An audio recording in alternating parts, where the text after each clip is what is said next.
માનનીય નરેન્દ્રભાઈ મોદીભાઈ સાહેબ દેશના પશુપાલકો અને ખેડૂતોના હિતનું આર્થિક સ્તરણ કરવા તેમજ દેશમાં ઘણી પેદાશો જીએસટીમાં ઘટાડો કરવા અને અમુક વસ્તુમાં જીએસટી નાબૂદ કરવાના પ્રજાલક્ષી નિર્ણય બદલ આપનો હૃદયપૂર્વક આભાર વ્યક્ત કરું છું.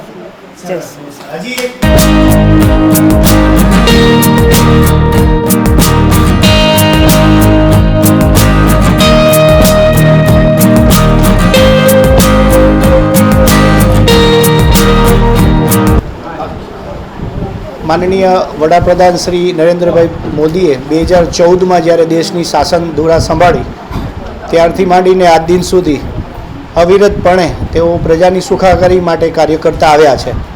પછી એ જીએસટીનું રેટ રેશનલાઇઝેશન હોય કે ઓપરેશન સિંદૂરની સિદ્ધિ હોય કે આવકવેરા મર્યાદામાં વધારો કરતો હોય કે પ્રજાની આવક વૃદ્ધિ થાય એ માટેના વિવિધ પ્રકારના એમના પ્રયાસો હોય, દરેક બાબત માટે પ્રજા એમની આભારી છે. તો માનનીય મોદી સાહેબની આ યશસ્વી સિદ્ધિઓને પ્રજા આભાર વ્યક્ત કરે એ માટે પ્રજાએ જે પરંપરાગત સંદેશાવ્યવહારનું જે માધ્યમ છે, જે વર્ષોથી ચાલ્યું આવ્યું છે, એ પોસ્ટકાર્ડ લખી અને માનનીય વડાપ્રધાન સાહેબનો આ બાબતે આભાર વ્યક્ત કરે છે.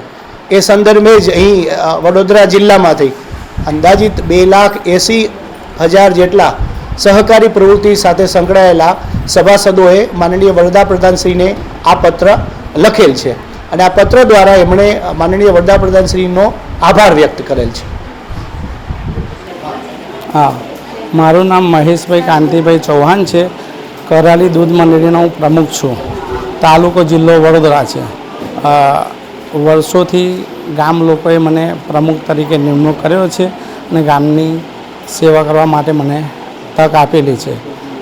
માનનીય શ્રી વડાપ્રધાન શ્રી નરેન્દ્રભાઈ મોદીના નેતૃત્વ હેઠળ ગામમાં અને દૂધ ભરતા સભાસદોને અને ખેડૂતોને પ્રોત્સાહિત કરવા માટે અનેક સહકારી સંસ્થાઓ માટે દરેકને લાભ મળ્યો છે અને ગામે ગામ દૂધ ભરતા સભાસદોને માઇક્રો એટીએમ આપેલા છે અને ડાયરેક્ટ કોઈ સભાસદને બેંકમાં જવું ના પડે, ડાયરેક્ટ ટ્રાન્ઝેક્શન થઈ શકે.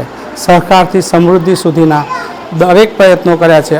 અર્થતંત્ર મજબૂત કરવા માટે સહકાર સુધીમાં દરેક કાર્યની અંદર આપણા માનનીય શ્રી વડાપ્રધાન શ્રી નરેન્દ્ર મોદી સાહેબે અદ્ભુત કાર્ય કરી રહ્યા છે અને જીએસટી ઘટાડ્યા પછી દરેક ખેડૂતને ડાયરેક્ટ લાભ થાય, પશુપાલનને ડાયરેક્ટ થાય એ માટે અમે કરાલી દૂધ મંડળીના તમામ ગામ વતી શુભેચ્છાઓ પાઠવીએ છીએ.